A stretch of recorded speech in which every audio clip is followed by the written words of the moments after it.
concept before you get into anything. You need to define what is success, and you get into how you do that. The next step is identifying those use cases which you want to automate, as well as what is the technical feasibility, like are these use cases even automated, right?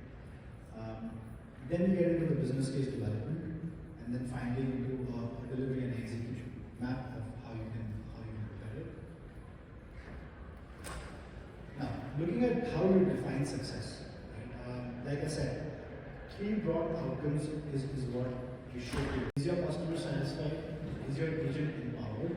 And are you saving costs with using this technology? The broad levers that you can use to control these outcomes is improve self-service deflection rates, boost agents' productivity and efficiency, modernize your contact center infrastructure. So something that Matt spoke about, how CCI platform statefully integrates and has these AI capabilities while also gives you the ability to have a cloud-based contact center platform that sort of scales with how your organization scales. And then finally, having the right amount of insights and how you can predict customer behavior. So these are some of the broad levers.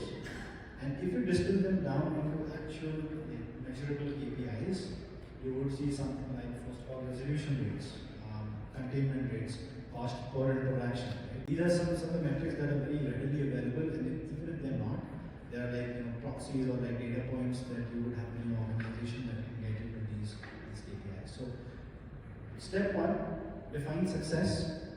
Identify how your contact center is performing on these measurable KPIs and set a baseline. Right? And from there on, you say, all right now I'm doing 7% containment. Let's target 25. How can we get there?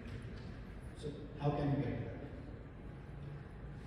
there? Again, a very simple and effective approach. So what you need to do is you need to identify your use cases on a 2x2 matrix.